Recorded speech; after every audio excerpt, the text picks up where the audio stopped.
जी नमस्कार, मेरा नाम सनी श्रीवास्तव। स्वागत है आपका टीचर्स अड्डा के यूट्यूब चैनल पे। तो हाजिर हूँ आपके सामने paper 2 social science second shift UP TET 2 जुलाई, है ना।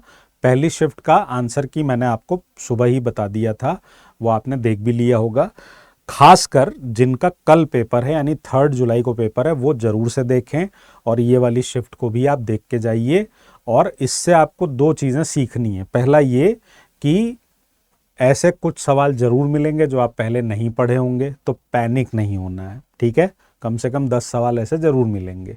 दूसरी बात क्या है कि सीडीपी, एक लैंग्वेज और एसएसटी, इनको मिलाकर ही आपको अपने जो पासिंग मार्क्स हैं उनको पा लेना है और इतना आप आराम से पा जाएंगे। पेपर का लेवल यही रहना है। मैंने आपसे कहा था कि पैटर्न थोड़ा सा बदलेंगे, पर अगर आप मेरी एक बात को जो मैं लगातार कह रहा था उसे ध्यान रखेंगे तो कल जिनका पेपर है वो भी आराम से कर लेंगे। एक, सवाल ध्यान से पढ़ोगे। दूसरा, एलिमिनेशन मेथड का इस्तेमाल जरूर करोगे, ठीक है। ऑप्शंस आराम से एलिमिनेट कर लोगे, ठीक है। तो चलो आंसर की शुरू करते हैं बिना कोई समय जाया किए हुए। पहला सवाल है, शिकारी संग्राहक समाजों की सबसे आम जीवन शैली कौन सी है? तो वो है खानाबदोश, है ना, वो है खानाबदोश। अपना जो पेपर का सेट है वो मिला लेना, ठीक है। पेपर का सेट मिला लेना, क्योंकि इस वाले पेपर का जो सेट था, एक बार मैं बता देता हूँ कौन सा सेट है। इसमें लिखा नहीं होगा ना, है ना प्रशांत सर, यही बात होगी ना। कौन सा पेपर सेट था ये? JU करके था सर। हाँ, बस एक सेकंड। अच्छा, पेपर का सेट है J2U6। नहीं, इस पे लिखा नहीं है। इस पे नहीं लिखा। मैं बता देता हूँ, यहीं पे लिख देता हूँ, J2U6 ये पेपर सेट है। तो इसमें ये वाले को तो डायरेक्ट मिल जाएगा, बाकी लोग अपना क्या करेंगे, इसी हिसाब से मिला लेंगे, ठीक है। दूसरा सवाल है कि दो या दो से अधिक सीधे उर्वरकों को भौतिक रूप से मिलाकर किस प्रकार का उर्वरक तैयार किया जाता है? तो मिश्रित उर्वरक तैयार किया जाता है। निम्नलिखित में कौन सा एक स्वास्थ्य को बढ़ावा देने और श्रेष्ठ स्वास्थ्य बनाए रखने में एक महत्वपूर्ण कदम है? तो वो है संतुलित आहार, बैलेंस डाइट। अगला है, स्कूल के बगीचे के लिए जगह चुनते समय किन बातों का ध्यान रखना चाहिए? तो हमें सूरज की रोशनी का ध्यान रखना चाहिए, सॉइल कंडीशन का ध्यान रखना चाहिए और वाटर अवेलेबिलिटी का ध्यान रखना चाहिए, ठीक है। अगला है, पृथ्वी की सतह से फैली वायुमंडल की कौन सी परत जिसमें लाइफ सपोर्ट होता है? तो वो हो जाएगा ट्रोपोस्फेयर यानी क्षोभ मंडल। नेक्स्ट है, भातखंडे स्वरांकन प्रणाली में एक नोट प्रतीक ऊपर या नीचे बिंदु लगाने का मुख्य उद्देश्य क्या है? तो अभी जब हम लोग एनालिसिस कर रहे थे तो मैंने भी इसको ध्यान से नहीं पढ़ा था। अभी जब बाद में पढ़ा तब समझ में आया कि ये क्या पूछ रहा है। तो इसका आंसर है option number A, to show the octave और pitch range of the note. इसके लिए किया जाता है। पृथ्वी की कौन सी उप प्रणाली है ना, विच अर्थ सब system in encompasses all of Earth's water bodies, including oceans, seas, river, lakes, groundwater, forming the planet's continuous water domain। तो कंटिन्यूअस वाटर डोमेन जो करते हैं वो क्या है? वो जलमंडल की वजह से होता है, हाइड्रोस्फेयर की वजह से होता है, ठीक है। हालांकि इसका आंसर शायद माइट भी स्थलमंडल भी हो सकता है, पर देखते हैं क्या आंसर आता है। भिल्लम पंचम जिन्होंने दक्कन में स्वतंत्रता का दावा किया, देवगिरी को अपनी राजधानी, तो देवगिरी से ही हमें पकड़ना था। देवगिरी में कौन सा वंश था? यादव वंश था। कौन सा लौ अयस्क आयरन कार्बोनेट खनिज है जिसमें लोहे की मात्रा कम होती है और चूने की मात्रा? तो ये सिडेराइट में होता है। ये किस में होता है? सिडेराइट में होता है। ये नहीं पढ़े होगे तुम, ठीक है। निम्नलिखित में कौन सा घरेलू गतिविधियों को व्यवस्थित और कुशल तरीके से आयोजित किया जाता है? तो उसके लिए हम क्या करते हैं? प्लानिंग बनाते हैं ना। उसके लिए क्या करते हैं? प्लानिंग बनाते हैं। पर्दा कहाँ लगेगा, मेज कहाँ रखाएगी, किचन में क्या सामान रहेगा। कौन सा कारक खड़ी ढलानों वाली मिट्टी को समतल घाटियों की मिट्टी की तुलना में, तो जो खड़े ढलान होते हैं उसके अलावा जो समतल घाटी है उसके तुलना में कटाव के प्रति अधिक संवेदनशील और पतला बनाता है? क्यों खड़ी ढलानों की मिट्टियां पतली बनेंगी? क्या वो जैविक जमाव के कारण बनेंगी? नहीं। हवा का कम संपर्क? नहीं। खनिज के उच्च मात्रा? नहीं। ये तीनों ही इस बात से, क्वेश्चन से इन तीनों बातों का लेना नहीं है। तो answer to this question is option number D. आप एलिमिनेट करके इसका आंसर निकाल लेते। खेल गतिविधि के दौरान तत्काल थकान को रोकने और प्रदर्शन को बनाए रखने के लिए क्या होता है, तो जब खेल गतिविधि होती है तो उस समय क्या होता है, हाइड्रेशन होता है। आजकल अगर आप फुटबॉल का वर्ल्ड कप देख रहे होंगे तो उसमें हाइड्रेशन ब्रेक भी होता है 2-2 बार, ठीक है। मोटर वाहन अधिनियम के तहत निम्नलिखित में कौन सा एक चेतावनी या सावधानी वाला यातायात संकेत। अब ये बहुत बढ़िया क्वेश्चन है, क्यों, अगर आपने इसको ध्यान से नहीं पढ़ा तो आपका क्वेश्चन क्या हो जाएगा, गलत। यहां पर क्या लिखा हुआ है, लिखा हुआ है कि which of the following is a warning और कॉशनरी ट्रैफिक साइंस। तो कॉशनरी ट्रैफिक साइंस का मतलब क्या होता है, कॉशनरी ट्रैफिक साइंस का मतलब होता है कि वो कंपलसरी नहीं है, वो मतलब आपको करना ही करना है, वो आपके ऊपर है कि भैया आप कॉशन नहीं अगर करोगे तो गड़बड़ हो जाएगी। यू टर्न प्रोहिबिटेड क्या है, कंपलसरी, अगर आपने ले लिया यू टर्न तो आप कानून तोड़ रहे हैं। नो पार्किंग, अगर जहां पार्किंग नहीं है वहां आपने पार्क की तो आप क्या कर रहे हो, कानून तोड़ रहे हो। नो ओवरटेकिंग, अगर ओवरटेकिंग नहीं है वहां आपने ओवरटेक किया तो आप कानून तोड़ रहे हो। तो these three are compulsory, while slippery road जो होती है वो क्या होती है, कॉशनरी होती है। लिखा होता है कि आगे स्लीपरी रोड है, अगर आप इस पे जाएंगे तो फिसल सकते हैं, तो थोड़ा बाइक की स्पीड, कार की स्पीड धीमे कर लीजिए, स्पेशली बाइक्स के लिए होता है, धीमे कर लीजिए। अब ये इसके लिए आपको एसएसटी में मास्टर्स होना जरूरी नहीं है, ये क्या है, ये कॉमन सेंस का क्वेश्चन है ना। ये आप ऑप्शन भी अच्छे से पढ़ के आप अपने से लगा सकते हैं, ठीक है। तो इस तरह के क्वेश्चन जरूर मिलेंगे, इसलिए क्या बार बार समझा रहा हूं, पेपर को ध्यान से पढ़िएगा। तो ऑप्शन नंबर डी फिसलन भरी सड़क हो जाएगा। अगला देखिए, सौर मंडल के निर्माण के दौरान ढहते अंतर तारकीय बादल चपटे होकर गैस और धूल की एक घूमती हुई डिस्क में परिवर्तित हो गए, उसे क्या कहते हैं, ठीक है, उसे क्या कहते हैं, तो उसे कहते हैं सोलर नेब्यूला, उसे कहते हैं सोलर नेब्यूला, ठीक है। तो 104 का आंसर हो जाएगा ऑप्शन नंबर डी, ये आपने बताया भी था मैंने आपको नेब्यूला के बारे में। 1510 में किस पुर्तगाली सैनिक ने गोवा पर कब्जा करके, ये क्वेश्चन भी आपने किया हुआ है मॉडर्न में, अल्फांसो डी अल्बुकर्क 1510 में यूसुफ आदिल शाह को हराया था। ये सवाल भी आपने किया, इसका आंसर हो जाएगा बैराट, विराट नगर का आधुनिक स्थान। इसमें वैसे भी आप बाहर कर सकते थे, तक्षशिला पेशावर के नाम से जाना जाता है, पाटलिपुत्र को पटना के नाम से जाना जाता है, मथुरा आज भी मथुरा है, विराट नगर मत्स्य की राजधानी थी और उसका आधुनिक नाम क्या है, बैराट है। तो ये आंसर क्या हो जाएगा, ऑप्शन नंबर सी। जब बिजली संयंत्रों जैसे औद्योगिक संयंत्रों से निकलने वाले जल के कारण किसी नदी या झील के पानी का तापमान बढ़ता या घटता है तो ये किस प्रकार का पर्यावरणीय प्रदूषण होता है। यहां भी आपको एलिमिनेट करना था। औद्योगिक फैक्ट्री से निकला हुआ पानी है, क्या वो ई कचरा प्रदूषण होगा, ई कचरा मतलब होता है इलेक्ट्रॉनिक वेस्ट, तो ये है नहीं। क्या ये वायु प्रदूषण है, नहीं।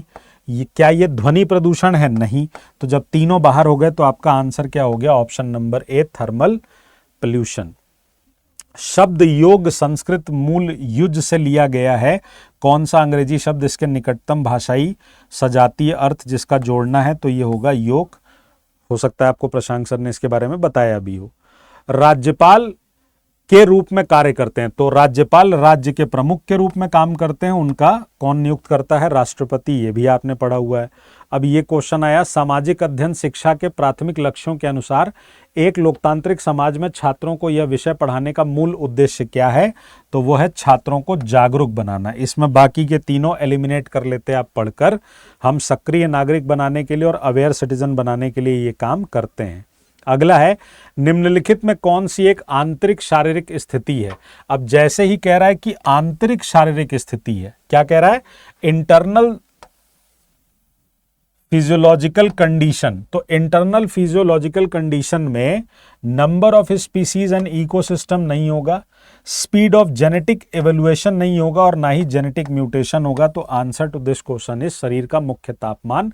कह रहा है कि जीव क्या करता है, सम स्थिति की प्रक्रिया के माध्यम से सक्रिय रूप से नियंत्रित और सीमित सीमा के भीतर बनाए रखता है, तो वो है core body temperature, core body temperature. अगला है, ड्रिल अभ्यास में मार्चिंग रोकने और यूनिट को विराम देने के लिए कौन सा आदेश दिया जाता है, तो हम कहते हैं प्लाटून हॉल्ट। क्या कहते हैं, प्लाटून हॉल्ट कहते हैं, ठीक है। मोरेन, ड्रमलिन्स और एस्कर्स। अब मान लो ये क्वेश्चन तुमने पढ़ा, मोरेन, ड्रमलिन, एस्कर्स, और आप घबरा गए कि ड्रमलिन एस्कर्स क्या है यार, ये तो पढ़ाया ही नहीं है किसी ने। लेकिन आप मोरेन के बारे में तो पढ़े हो ना, अभी ज्योग्राफी की क्लास में ही पढ़े थे आप, मैराथन में ही पढ़े थे आप। तो मोरेन कहाँ बनता है? क्या moraine coastal erosion landform, volcanic landform, karst landform, glacial deposition landform, तटीय अपरदनात्मक स्थलाकृतियां हैं, ज्वालामुखी भू आकृतियां हैं, कास्ट भू आकृतियां हैं, या फिर ग्लेशियल डिपोजिशन लैंडफॉर्म है? तो ऑप्शन नंबर डी, मोरेन किससे जुड़े हुए थे? हिम नद से जुड़े हुए थे, तो ग्लेशियल हो जाएगा यहां पर आंसर ऑप्शन नंबर डी। निम्नलिखित में किन आपात स्थितियों में महत्वपूर्ण अंगों तक ऑक्सीजन की आपूर्ति बाधित होने के कारण जीवन बचाने के उपाय के तौर पे सीपीआर की आवश्यकता होती है? आदित्य सर ने आपको एक क्वेश्चन भी कराया हुआ है, सीपीआर कब दिया जाता है? कार्डियक अरेस्ट, डूबना और दम घुटने की स्थिति में? क्या जलने, जहर और आंखों की चोट के लिए आप सीपीआर दे सकते हैं? सीपीआर मतलब जब आप चेस्ट पे रख के और एक काउंट करके आप क्या करते हो, ये करते हो, तो ये इसमें होगा नहीं। सर दर्द में आप देंगे नहीं, फ्रैक्चर में आप देंगे नहीं, तो आंसर क्या बचा? ए। अगर आप नहीं भी जानते हैं तो भी आप एलिमिनेट करके निकाल सकते हैं आंसर। कौन सा सबसे अच्छा ग्रामीण समुदायों का प्रमुख जीवन शैली की विशेषता का प्रतिनिधित्व करता है? भले ही आधुनिक बुनियादी ढांचा उनमें तेजी से एकीकृत हो रहा हो, तो क्या हो जाएगा आंसर? पारंपरिक और प्रकृति आधारित, ट्रेडिशनल एंड नेचर बेस्ड, है ना। ग्रामीण समुदायों का प्रमुख जीवन शैली यही होता है। अगला है, परंपरागत रूप से यह माना जाता है कि मौर्य साम्राज्य के दूसरे शासक बिंदुसार ने किस धार्मिक संप्रदाय को संरक्षण दिया था? तो उसने आजीवक संप्रदाय को संरक्षण दिया था, आजीवक सेक्ट को दिया था। क्वेश्चन भी आपने किया हुआ है। अब कह रहा है योग के अभ्यास में प्राणायाम शब्द का शाब्दिक अर्थ क्या है? तो प्राण और आयाम दो वर्ड से मिलकर बना है, तो लिटरल मीनिंग इसका क्या है? लिटरल मीनिंग इसका क्या है? लिटरल मीनिंग इसका है श्वास नियमन या फिर एक्सटेंशन, ब्रेथ रेगुलेशन और एक्सटेंशन, ठीक है। अगला है, भारतीय शास्त्रीय संगीत में कौन सा एक शब्द धीमी गति को दर्शाता है जो कलाकारों को एक राग के स्वरों को विस्तार से विस्तृत करने और तलाशने की अनुमति देता है? तो इसका आंसर हो जाएगा ऑप्शन नंबर सी, विलंबित लय, ठीक है, विलंबित लय। नेक्स्ट है, फसल वृद्धि के किस चरण के दौरान एक सुप्त बीज पानी को अवशोषित करता है, एंजाइमों को सक्रिय करता है तथा प्रांकुर प्रजनक उद्भव के साथ शुरू करता है? तो इसका आंसर हो जाएगा ऑप्शन नंबर बी, अंकुरण, ठीक है, जर्मिनेशन। अगला है, इनमें से कौन सा जैविक संसाधन इंसानों और पारिस्थितिकी तंत्र के लिए सबसे जरूरी है? वो भूवैज्ञानिक प्रक्रियाओं से नई पहाड़ियां बनाते हैं, they create new mountain ranges through geological process, ठीक है। जैविक संसाधन इंसान और पारिस्थितिकी तंत्र के लिए सबसे जरूरी है, ठीक। तो वो सीधे तौर पे कम समय में जीवाश्म ईंधन बनाते हैं, तो ये बात भी नहीं होगी, ये बात भी नहीं होगी।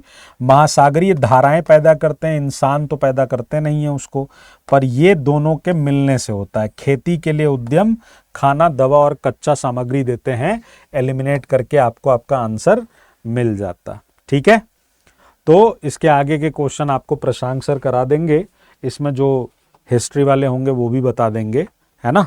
तो सर इसके आगे मोर्चा आप संभाल लीजिए।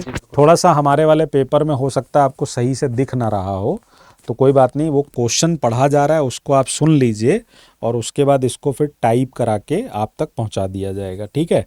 पर क्वेश्चंस को ध्यान से सुन लो। हाँ सर, आप संभालो जरा ये। तो जितने भी क्वेश्चन आपने सर ने करवा दिए हैं और बाद बाकी हम लोग कर लेते हैं। मुझे उम्मीद है कि बढ़िया तरीके से सारी चीज़ें कवर हो रही होंगी। जिनका भी कल एग्जाम है 3 जुलाई को और जिनका 4 जुलाई को एग्जाम है, तो परेशान होने की जरूरत नहीं है। बस ये पेपर करवाने का एनालिसिस करने का उद्देश्य है कि जिससे आपको थोड़ी राहत मिले और आपको लाभ भी मिल जाए।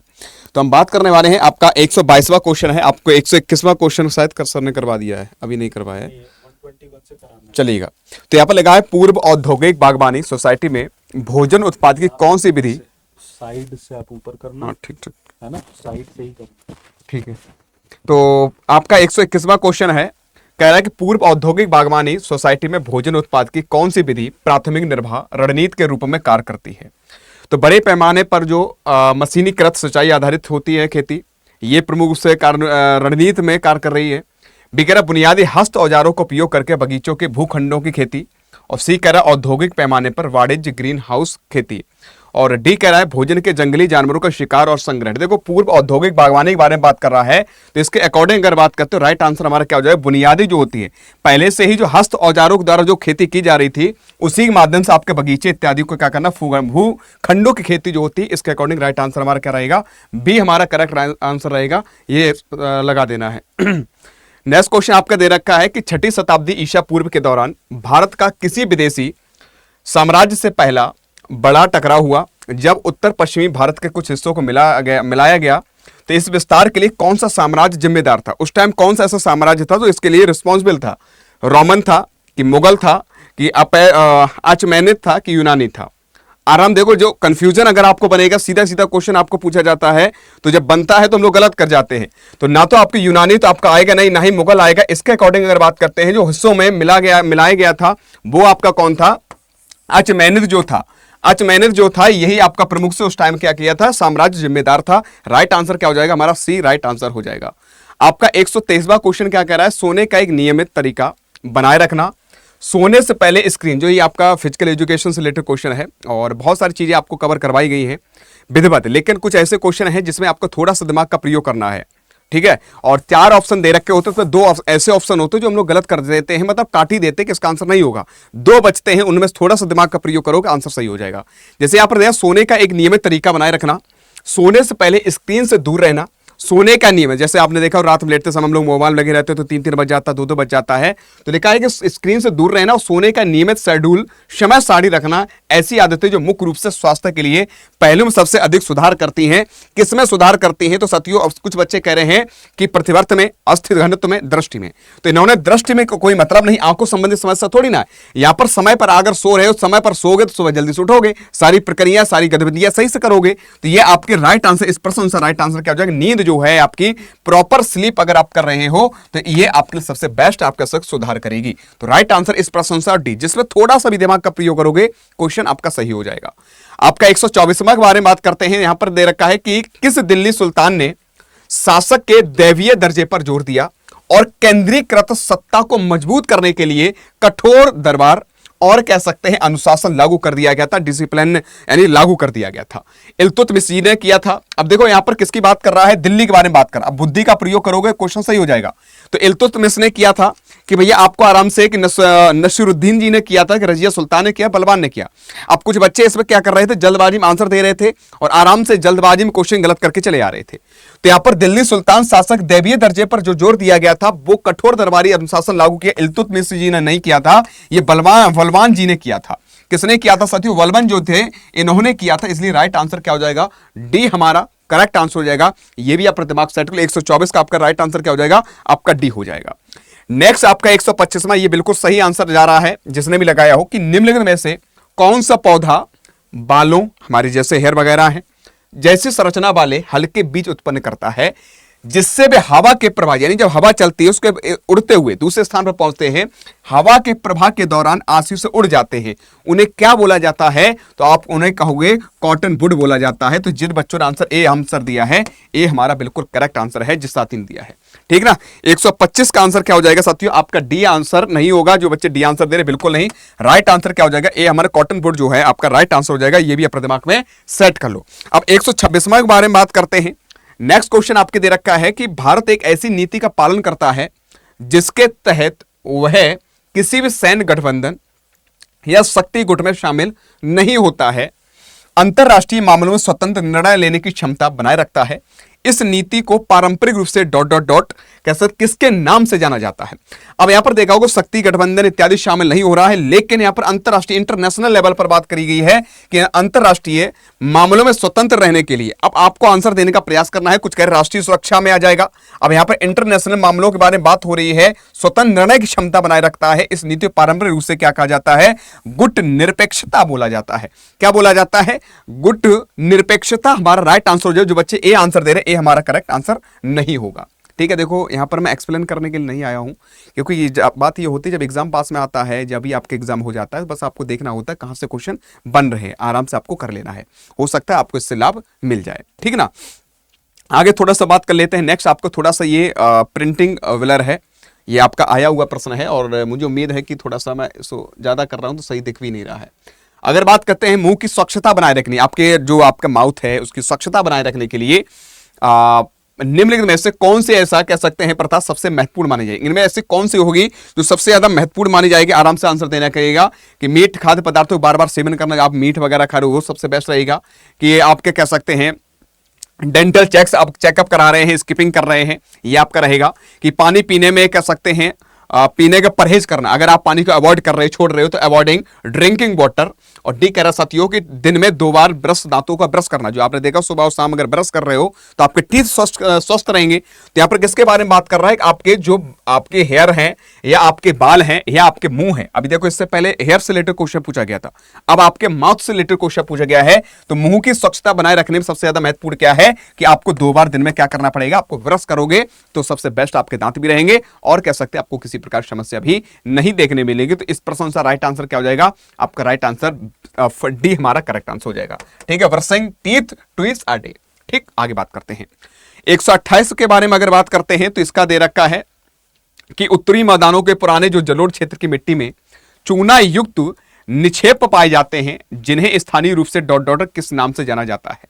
जो स्थानीय रूप से उसे क्या कहा जाएगा साथियों? आपको उसे लेटेराइट कहा जाएगा। जो आपके एलुवियल रीजन जो होते हैं उनमें जो नॉर्थन जो प्लेन्स कंटेंट देखने को मिलते हैं उन्हें क्या कहा जाए? लेटेराइट सॉइल कहा जाएगा। ये भी अपने दिमाग में सेट कर लो।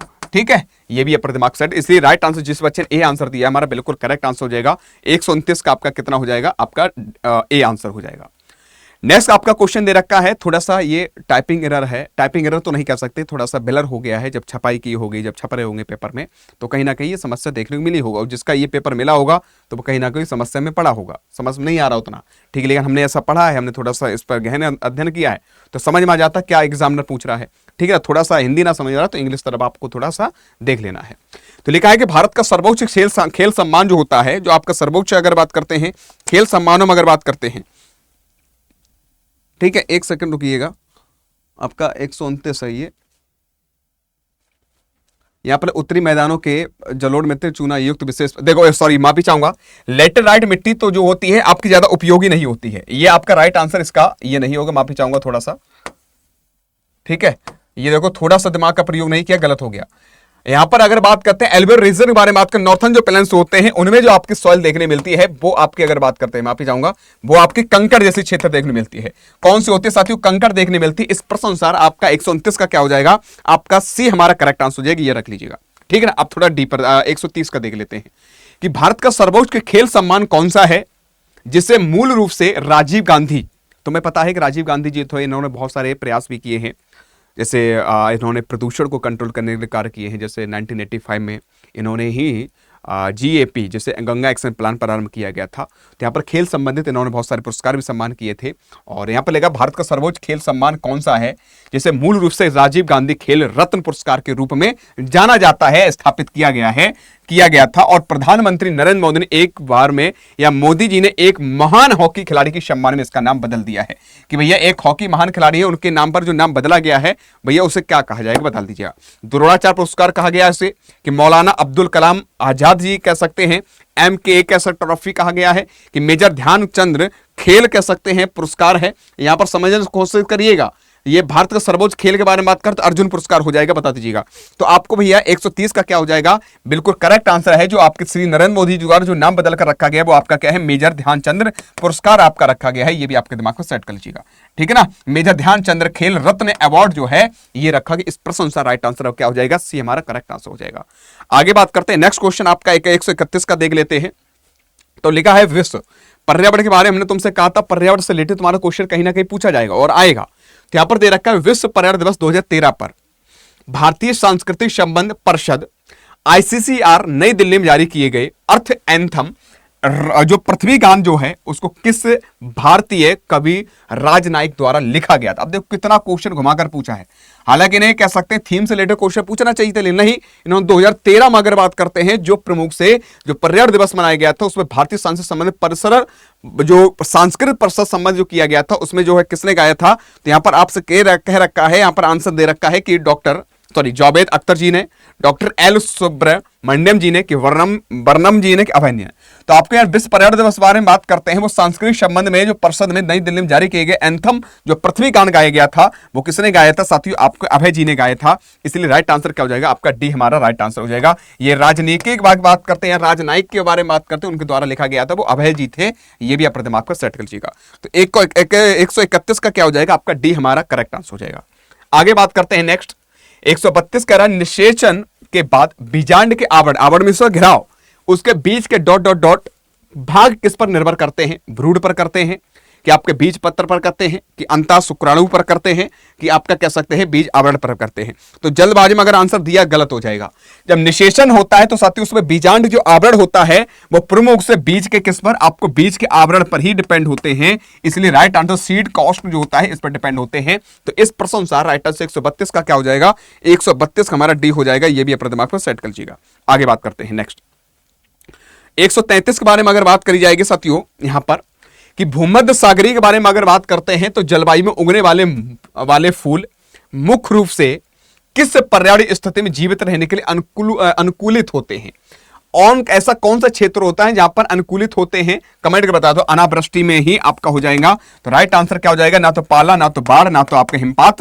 राइट आंसर क्या हो जाएगा? आपका ए हमारा हो जाएगा कि अनावृष्टि जो होती है इसी में मुख्य रूप से जलवायु में उगने वाले मुख्य जो फूल होते हैं, जो प्रमुख कह सकते हैं फ्लावर वगैरह जो होते हैं, ये प्रमुख से इस पर ही अनुकूलित होते हैं अनावृष्टि पर। ठीक है ना? ये भी अपने दिमाग को सेट कर लो। अगर बात करते हैं आगे 134वां का अगर बात करते हैं, थोड़ा सा बुद्धि का प्रयोग करना है। बुद्धि का यहां पर कह रहा है शीत युद्ध के दौरान भारत ने किसी भी प्रमुख शक्ति में जो गुट में शामिल होने से बचने के लिए कौन सी नीति अपनाई थी? ऐसे कौन सी नीति अपनाई गई थी? ऐसे कौन सी कह सकते हैं पॉलिसी अपनाई गई थी जो मुख्य शक्ति गुट में शामिल किया गया था? वो आपका था गुट निरपेक्षता। गुट निरपेक्षता जो था यही मेरे बच्चे उस समय नीति को अपनाया गया था जब शीत युद्ध चल रहा था, उसके दौरान भारत ने। ये आपका राइट आंसर क्या हो जाएगा? आपका 134 का आपका डी हो जाएगा। ये भी अपने दिमाग पर सेट कर लीजिएगा। आगे बात करते हैं 135 पर। निम्न में से कौन सा विकल्प सामाजिक अध्ययन की शिक्षण अधिगम प्रक्रिया के अंतर्गत रचनात्मक मूल्यांकन की प्रकृति को सर्वोत्तम रूप से दर्शाता है? इनमें से ऐसी कौन सी है जो रचनात्मक मूल्यांकन को क्या कर रहा है? प्रमुख रूप से फॉर्मेटिव एवोल्यूशन के बारे में बात कर रहा है कि फॉर्मेटिव एवोल्यूशन में कौन से ऐसे है जो प्रकृति नेचर जो सर्वोत्तम रूप से दर्शा रहा है? तो आपको यादृच्छिक जो आपकी गतिविधि होती है यही सबसे ज्यादा आपके दर्शा रहा है। ये भी अपने दिमाग पे सेट कर लीजिएगा। ठीक है ना? तो 135 का क्या याद, सॉरी माफी चाहूंगा, यादृच्छिक नहीं हो जाएगा। अरे यार ये तो गलत लगा दिया।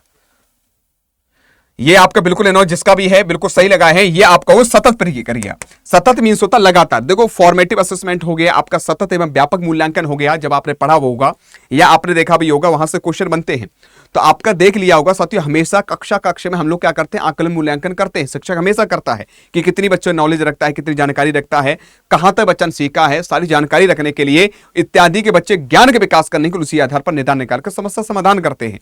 तो ये आपके रचनात्मक फॉर्मेटिव इवैल्यूएशन में सबसे ज्यादा क्या होता है? सतत प्रक्रिया होती है, लगातार होती है, कॉन्टिन्यूअस प्रोसेस जो होती है। यही हमारा राइट आंसर हो जाएगा। इस प्रश्न अनुसार राइट आंसर 135 का क्या हो जाएगा साथियों? डी हमारा राइट आंसर हो जाएगा। 136 के बारे में बात करते हैं तो 136 का आपका दे रखा है कि ग्रीस में प्राचीन ओलंपिक खेलों के आयोजन का प्राथमिक उद्देश्य क्या था? जो ग्रीस के बारे में बात कर रहे हैं, जो ग्रीस में ओलंपिक जब चल रहा था तो उसका प्रमुख उद्देश्य क्या था? देवी एंथेना का सम्मान करने के लिए किया गया था, कि देवी पोसीडॉन का सम्मान करने के लिए किया गया था, कह रहा है ज्यूस का सम्मान करने के लिए किया जाता है, यूनानियों की विजय का जश्न मनाने के लिए किया गया था। देखो ग्रीस में प्राचीन जो आपका हुआ था प्रमुख से, तो ये प्रमुख से हुआ था किसके लिए? तो ग्रीस में प्राचीन ओलंपिक खेलों के आयोजन का प्रमुख प्राथमिक उद्देश्य था कि भैया ज्यूस का सम्मान करने के लिए और उनको बढ़ावा देने के लिए किया गया। तो इसलिए राइट आंसर क्या हो जाएगा? सी हमारा करेक्ट आंसर हो जाएगा। Right answer C. इस प्रश्न अनुसार 136 का क्या हो जाएगा? आपका सी करेक्ट आंसर हो जाएगा। ये भी रख लीजिएगा। 137 पर आ जाते हैं साथियों। जल्दबाजी में आंसर मत देना है कतई भी साथियों, ठीक है ना? और ऐसे ही एग्जाम हॉल में भी देख रहा हूं, 4 ऑप्शन होते हैं, चारों को आपको क्या करना? पढ़ना है और आसानी से आंसर देने का प्रयास करना है। ठीक है ना? आगे बात करते हैं पानी के माध्यम से फैलने वाले बीजों में जो पानी होती है एक स्थान से दूसरे स्थान पर बीज पहुंचते हैं। देखो कुछ हवा के द्वारा पहुंचते हैं, कुछ जीव जंतु द्वारा पहुंचते हैं, कुछ पक्षियों द्वारा पहुंचते हैं, कुछ जल के प्रवाह के द्वारा पहुंचते हैं एक स्थान से दूसरे स्थान पर।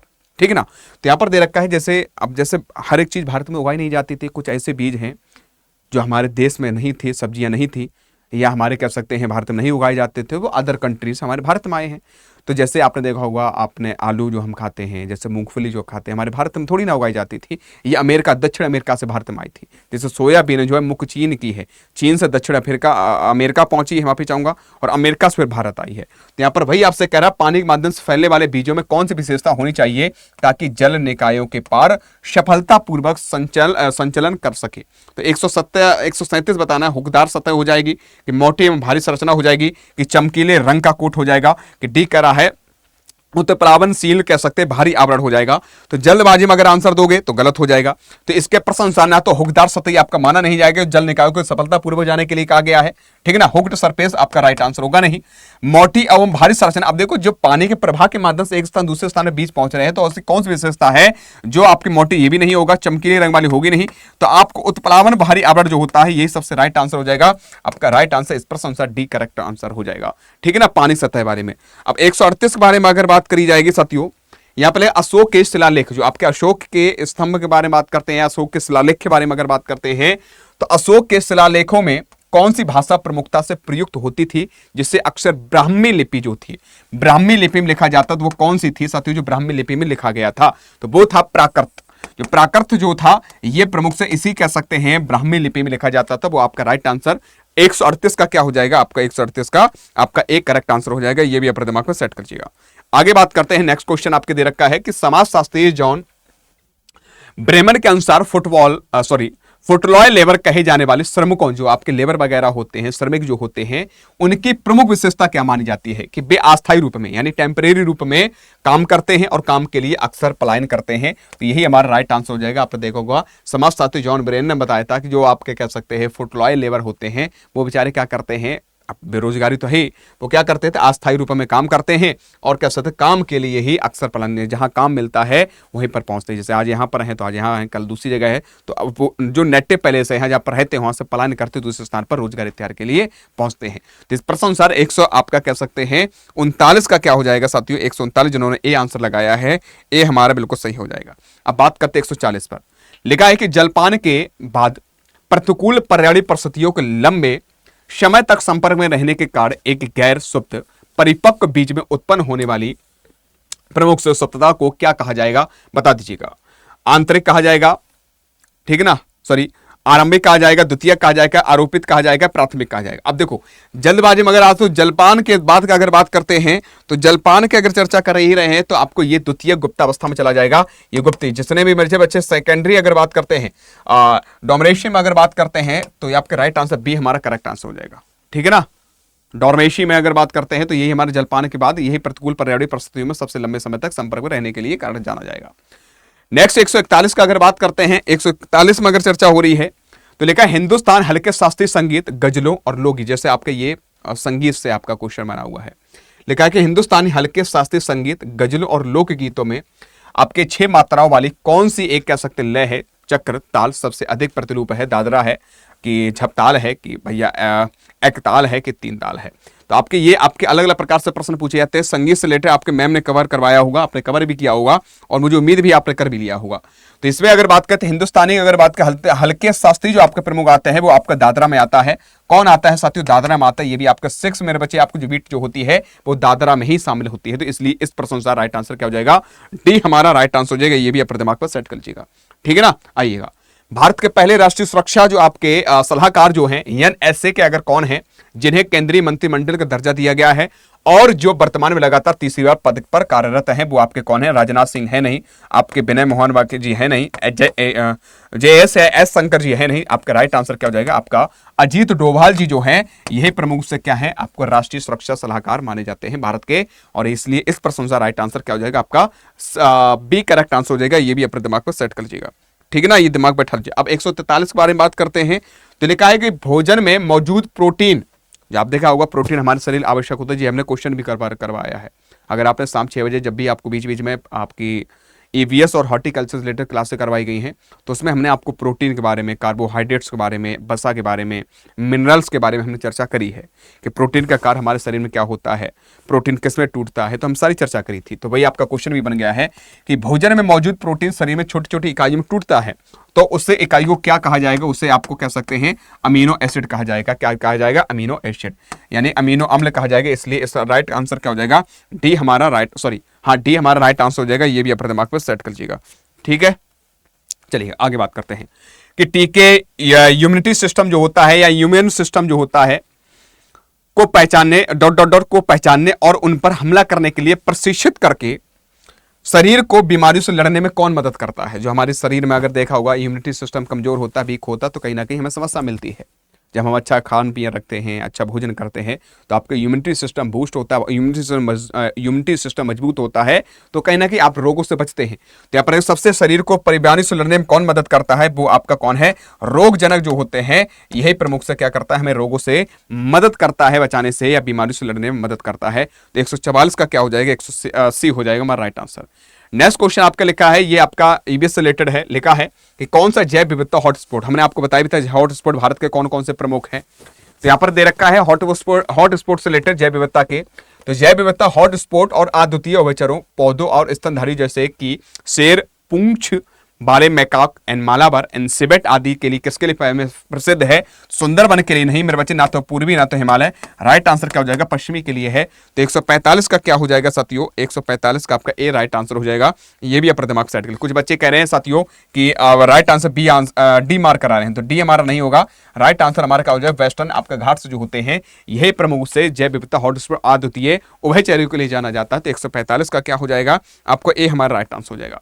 आगे 146 के बारे में बात करते हैं। तो लिखा है समुद्री तल के नीचे, जो आपको समुद्र है, सी है, इसके जल के जस्ट के नीचे अगर देखोगे तो स्थल मंडल सामान्यतः बेसाल्ट और ग्रेवो चट्टानों से बना हुआ है। बिल्कुल सही है, जो ग्रेवो रॉक्स हैं, बेसाल्ट है इत्यादि से बना हुआ है। लोह और मैग्नीशियम से भरपूर भी इन चट्टानों को सामूहिक रूप से क्या कहा जाएगा? बात करते हैं क्लैस्टिक कहा जाएगा, सेलेनाइट कहा जाएगा, मैफिक कहा जाएगा, कि आपको फेल्सिक कहा जाएगा। अब 146 में अगर बात करते हैं तो आपको उसे क्या कहा जाएगा? सेलेनाइट नहीं कहा जाएगा, उसे क्या कहा जाएगा? मैफिक कहा जाएगा। क्या कहा जाएगा? मैफिक कहा जाएगा। जो आपके प्रमुख से भरपूर से चट्टानें जो हैं, उन्हें सामूहिक रूप में क्या कहा जाएगा? आपको प्रमुख से मैफिक कहा जाएगा। क्या कहा जाएगा? मैफिक कहा जाएगा। ये भी अपने दिमाग पर सेट कर लीजिएगा। आगे बात करते हैं 147 के बारे में अगर बात करते हैं। हिंदुस्तानी शास्त्रीय संगीत में रागयमन किस थाट से संबंधित माना जाता है? कल्याण से, खमाज से, मारवाजी। ये आपका किससे है? म्यूजिक से रिलेटेड आपका क्वेश्चन पूछा गया है। म्यूजिक से रिलेटेड क्वेश्चन है कि क्या कहा जाता है उसे? थाट से क्या संबंधित माना जाता है? कल्याण से, खमाज से, कि मारवा से, काफी से। अब 148 में अगर बात करते हैं, जिन्होंने नहीं पढ़ा होगा, थॉट से मेरे बच्चे आपका संबंधित माना जाए वो कल्याण। कल्याण जो होता है, यही कह सकते हैं राग माना जाता है, वो प्रमुख से किससे? थॉट से संबंधित है। इसलिए इस प्रश्न से राइट आंसर क्या हो जाएगा? आपका ए राइट आंसर हो जाएगा। 149 के बारे में अगर बात करते हैं तो लिखा है कि वह कौन सी प्रक्रिया जिसके द्वारा कुछ सूक्ष्म छोटे छोटे माइक्रोस्कोप के द्वारा जो सूक्ष्म जीव देखे जाते हैं, तो कुछ सूक्ष्म जीव सूर्य के प्रकाश के बजाय रासायनिक अवक्रियाओं से उत्पन्न ऊर्जा का उपयोग करके शर्करा भोजन को उत्पाद करते हैं, वो कौन से होते हैं? तो वो मेरे बच्चे रसायन संश्लेषण ही कहलाते हैं। तो इसलिए राइट आंसर डी। लास्ट आपका क्वेश्चन था कि समस्थिक नियंत्रण तंत्र का कौन सा घटक संवेदी इकाई के रूप में कार्य करता है और आंतरिक या बाह्य वातावरण में होने वाले परिवर्तनों का पता लगाता है और इस जानकारी को नियंत्रण केंद्र तक भेजता है? तो उसे क्या कहा जाएगा? उसे ग्राही बोला जाएगा मेरे बच्चे, ग्राही। तो ये आपके टोटल आपके जो SST की अगर बात करते हैं 60 क्वेश्चन हम लोगों ने किए हैं। 60 क्वेश्चनों में अगर बात करते हैं 60 प्रश्नों में लेवल अच्छा भी है। कुछ ऐसे प्रश्न थे जो आपको सोच समझकर आंसर देने थे, कुछ ऐसे प्रश्न थे थोड़ा सा अगर बुद्धि का प्रयोग कर जाते थे, कुछ ऐसे प्रश्न थे जो आपने नहीं पढ़े होंगे।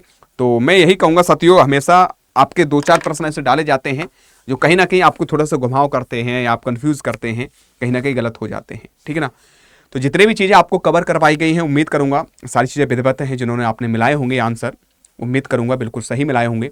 हो सकता है कि 1-2 नंबर आपका ऊपर नीचे हो, कारण क्या है सारी चीज़ें विधिवत हमने NCERT SCERT के अकॉर्डिंग ही सारी चीज़ें मैंने कवर करवाई हैं, आपको डायरेक्ट आंसर बताए हैं। हालांकि एक्सप्लेन करता तो ये 2 घंटे हो जाते हैं, लेकिन इसके लिए हम लोग क्या करेंगे, अभी आपका पेपर होने के बाद एक बार तीनों शिफ्ट वाले पेपर हो जाए, मतलब 3 दिन पेपर जो हैं, तीनों होने के बाद आपको सारी सिस्टमेटिक तरीके से सारी सॉल्यूशन करवा दिया जाएगा।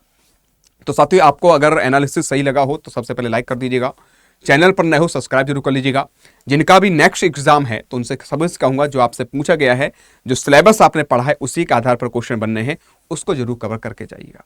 ठीक है, किसी प्रकार कोई दिक्कत आ रही है, किसी बैच से आप जुड़ना चाहते हो तो आपके स्क्रीन पर नंबर दे रखा है, तो उस नंबर पर कॉल करके आप जुड़ सकते हो।